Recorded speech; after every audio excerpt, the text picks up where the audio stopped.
Bonjour à tous, il y avait une très belle atmosphère ce matin sur le campus de l'université Saint-Thomas à Manille. C'est là que le pape François a débuté sa dernière journée aux Philippines. Il a rencontré les jeunes venus de tout le pays. On aurait pu suivre la papamobile à l'oreille en suivant la clameur de la foule de ces jeunes présents et que la pluie n'a pas découragé. Devant le pape, ces jeunes ont décrit leur monde, le monde impitoyable des enfants des rues dont ont témoigné June et Glisel, deux jeunes aidés par la fondation Anact et Enka où le pape s'est rendu vendredi. La mendicité, la prostitution, la drogue, les meurtres.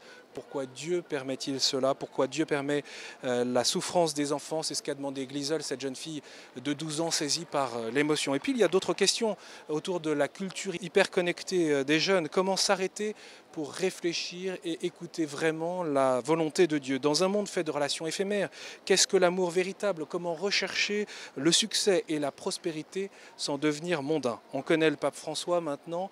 Évidemment, il n'a pas suivi son texte qu'il avait préparé, mais il a improvisé spontanément en espagnol. Il a tout d'abord demandé une minute de silence en mémoire de cette jeune volontaire qui aidait à l'organisation de la messe à Tacloban et qui est décédée dans un accident. Face à la souffrance, dit-il, et pour répondre sérieusement à Glisel, eh bien, il y a les larmes. Si nous n'apprenons pas à pleurer, eh bien, nous ne serons pas des bons chrétiens. N'ayez pas peur de pleurer, a-t-il lancé aux jeunes, dénonçant la compassion mondaine, celle qui pousse à mettre la main à la poche, mais à ne pas ouvrir son cœur. Et puis, dans un monde saturé de médias, au flux incessant d'informations dont nous avons parfois que faire, le pape voit le risque de se transformer en musée. Nous n'avons pas besoin d'une jeunesse musée, mais nous avons besoin de jeunes sages. Et le pape François le rappelle, il y a trois langages, celui de la tête, celui du cœur, celui des mains. Et François use de sa pédagogie pour faire passer son message à l'Assemblée. Los tres lenguajes, the three languages. ¿Se animan a repetir los tres lenguajes? Can you repeat this?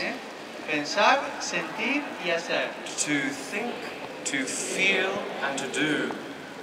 To think, to feel, to do.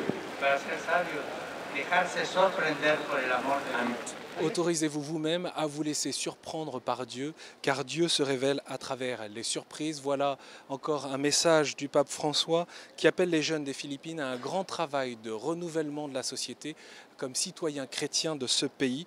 Il a ensuite rejoint le Rizal Park pour y célébrer la messe avec des millions de personnes dans l'après-midi. Bien sûr, vous retrouvez ce voyage du pape François aux Philippines sur le site internet de KTO.